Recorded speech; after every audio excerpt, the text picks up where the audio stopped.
Mwana kondoo wa Mungu ameshinda. Ndugu mtazamaji na msikilizaji wa Baraka TV, Bwana Yesu asifiwe sana. Leo ni siku nyingine iliyo nzuri kabisa, Jumapili ya mwisho katika mwezi huu wa 6. Tumepata neema na kibali kutoka kwa Mungu.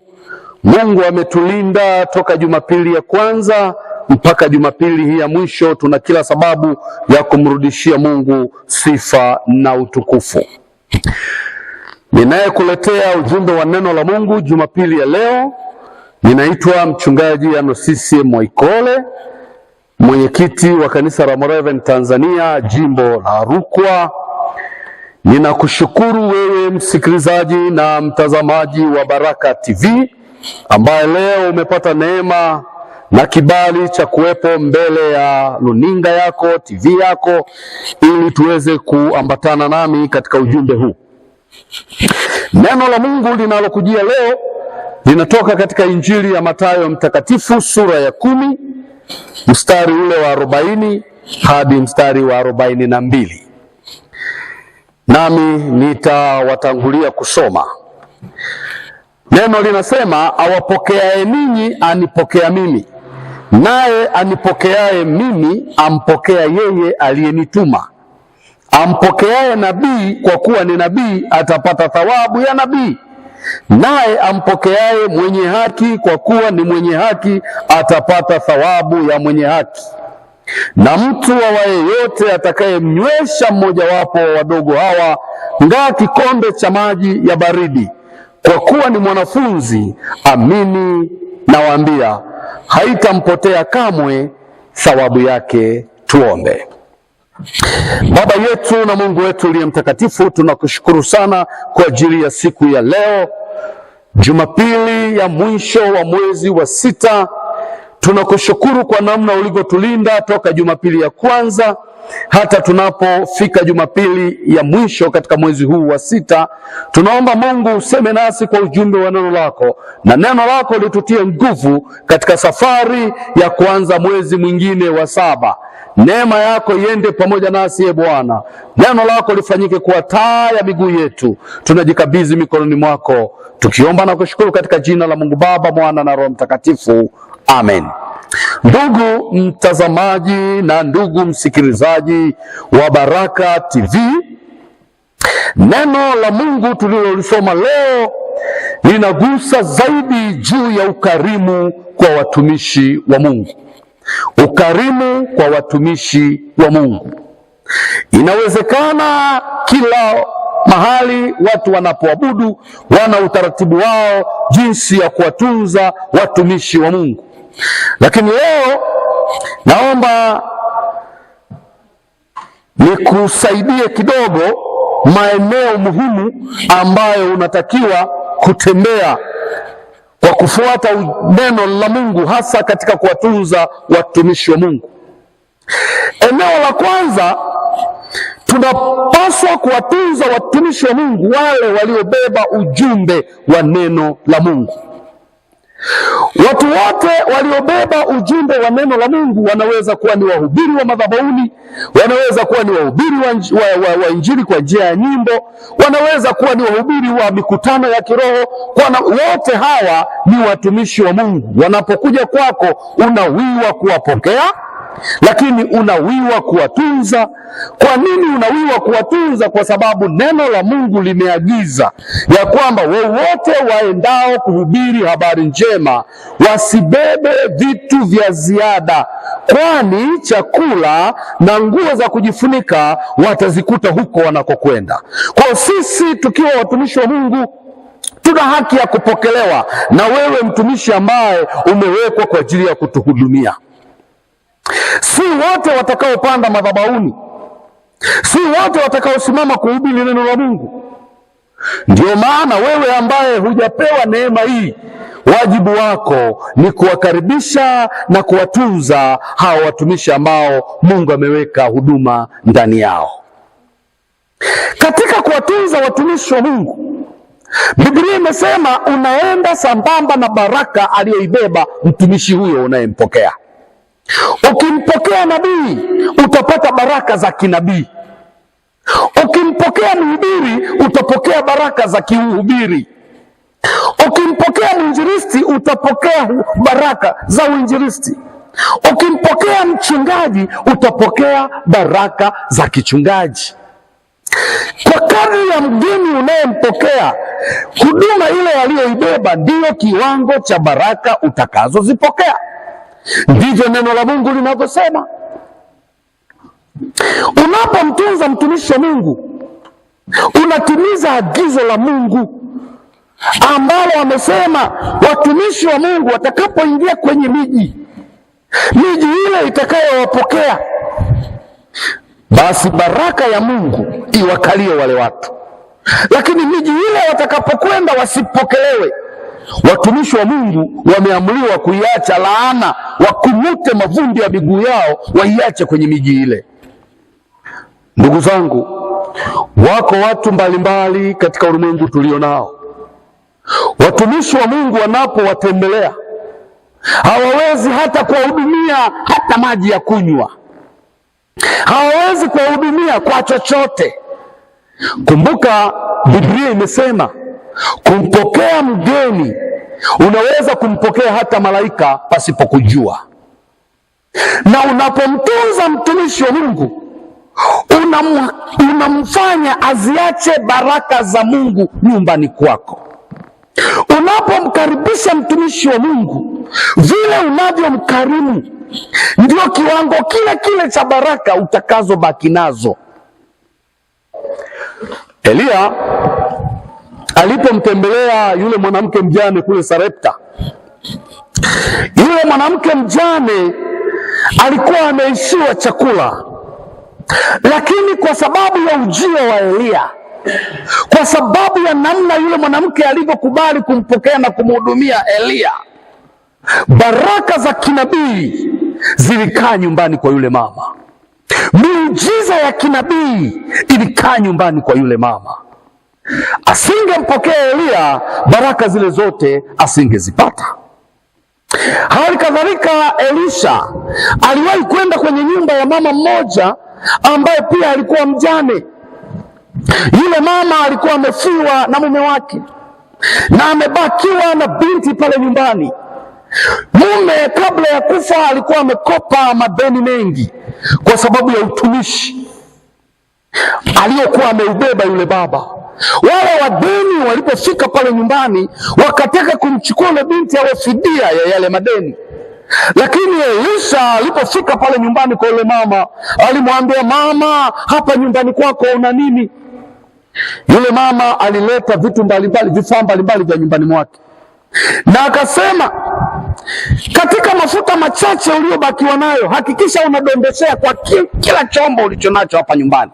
Biblia inasema yule mama alikuwa tajiri kwa muda mfupi, lakini utajiri wake ulitokana na baraka ya kumpokea mtumishi wa Mungu Elisha. Tunapowapokea watumishi wa Mungu, tunaifanya baraka ya Mungu ikae nyumbani mwetu. Tunafanya muujiza wa uponyaji ukae nyumbani mwetu. Kwa hiyo hupotezi wala huharibikiwi wala hupungukiwi unapomkaribisha mtumishi wa Mungu na kumhudumia. Wako wachungaji mbalimbali ambao wamefanya huduma katika mazingira magumu kwa sababu tu waumini wao wamesema, mimi sioni haja ya kumhudumia mtumishi wa Mungu. Naomba nikuambie, wewe Mkristo ambaye au wewe mtumishi wa Mungu ambaye huwezi kumtunza mtumishi wa Mungu, unachokikaribisha nyumbani mwako ni laana na balaa.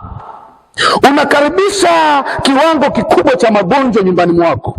Unakaribisha kiwango kikubwa cha ufukara nyumbani mwako kwa sababu tu hujataka kumtunza mtumishi wa Mungu.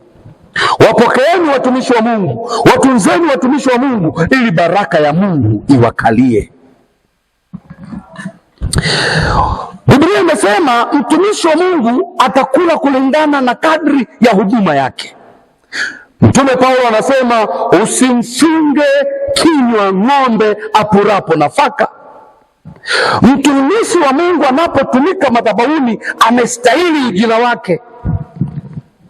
Mtumishi wa Mungu anayehubiri Injili amestahili ujira wake, na ujira uko mikononi mwako.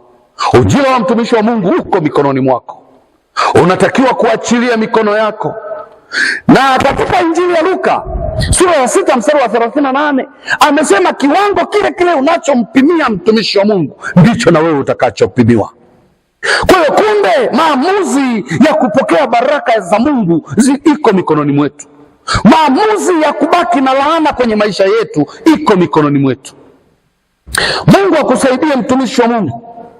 Wewe ambaye umesikiliza ujumbe huu, chukua hatua mahali pale ambapo ulishindwa kuchukua hatua. Wako watu wana nguo mpaka zingine wanachoma, lakini wako watumishi wa Mungu wanaohubiri Injili katika mazingira magumu. Nenda kawatunze wale watumishi wa Mungu na baraka ya Mungu itakukalia. Kuwatunza watumishi wa Mungu ni pamoja na kuangalia wayatima, wajane na watu walio katika mazingira magumu. Unapoweza kuona huduma hii kwa wale watu, Mungu hata kuacha, Mungu hata kupungukia. Kile ulicho nacho, Waswahili wanasema kila kizuri kula na mwenzako. Kila kilicho kizuri kula na mwenzako, lakini mimi nasema kila kilicho kizuri kula na mtumishi wa Mungu. Utaziona baraka za Mungu.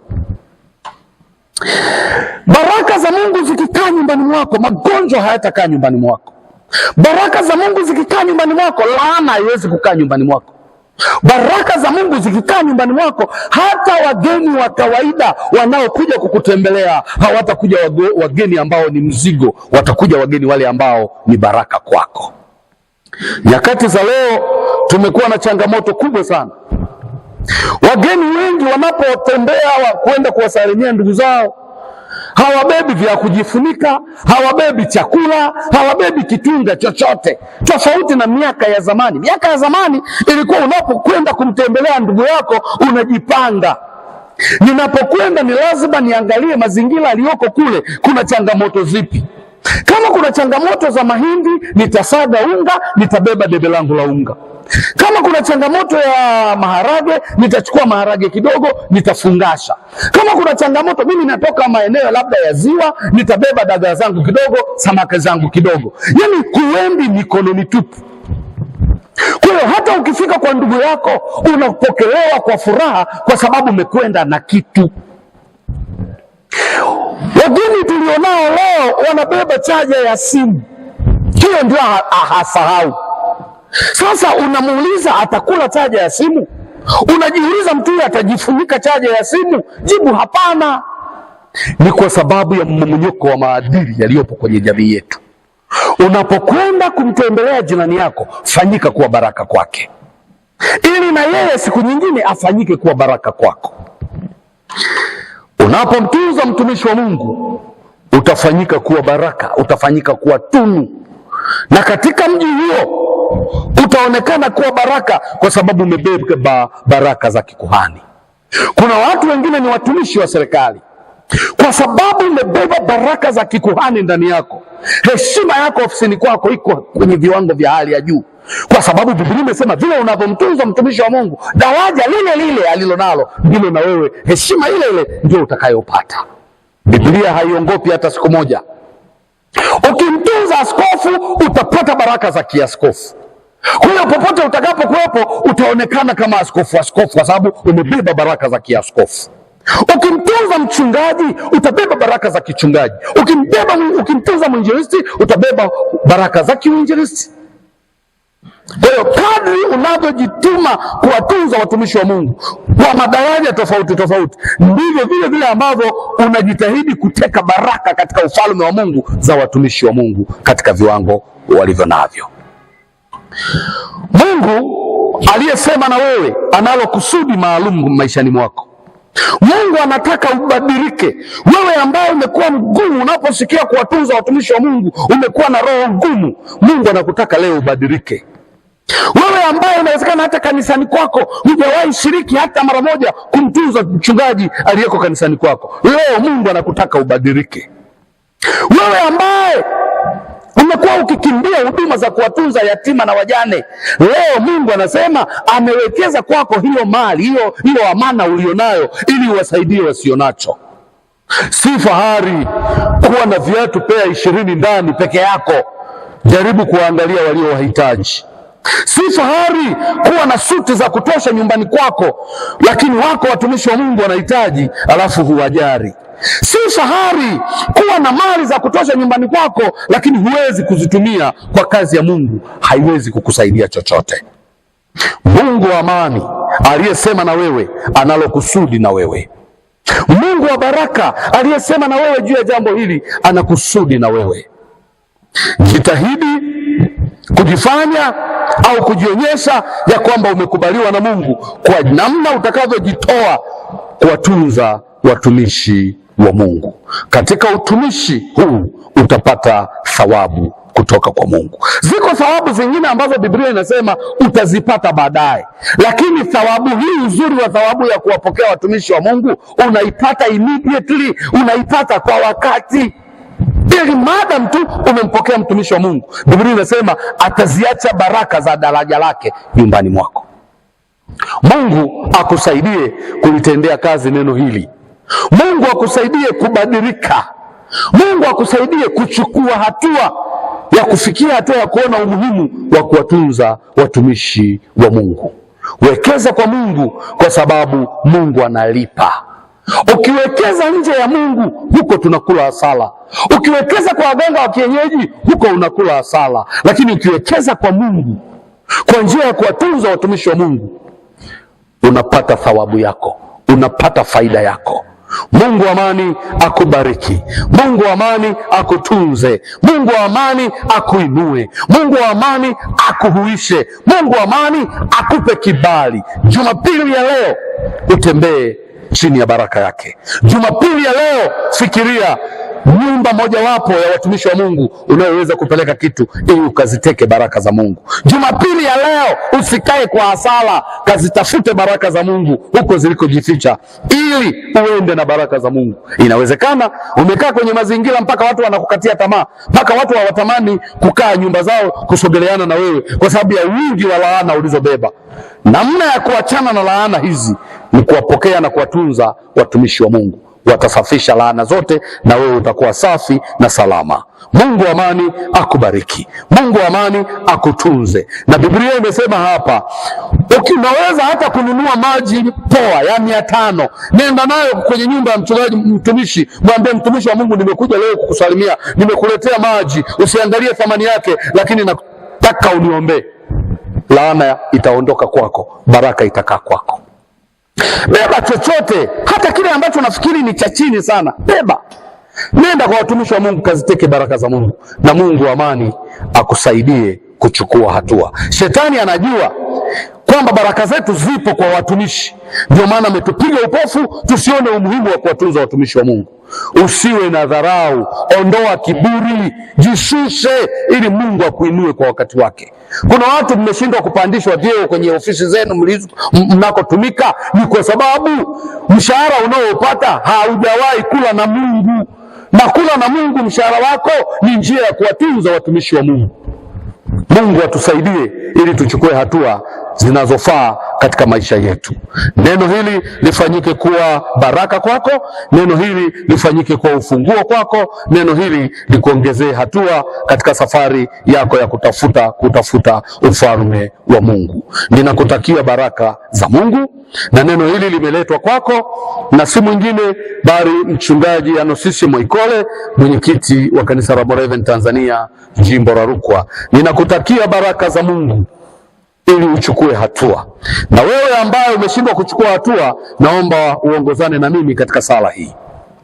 Bwana Yesu, ninakuja mbele zako nikikushukuru kwa sababu umesema na mimi kupitia ujumbe huu. Ninaomba Mungu unisaidie kuchukua hatua thabiti za kuanza kuwapokea na kuwatunza watumishi wa Mungu. Mahali ambapo roho yangu ilikuwa ngumu, naomba Mungu kailainishe. Mahali ambapo moyo wangu ulikuwa wajie, naomba ukafinyange kwa upya, ukafanyike kwa moyo wa nyama. Na kuanzia leo ninaahidi mbele zako Mungu kwamba nitakuwa mwaminifu katika huduma hii ya kuwatunza watumishi wa Mungu.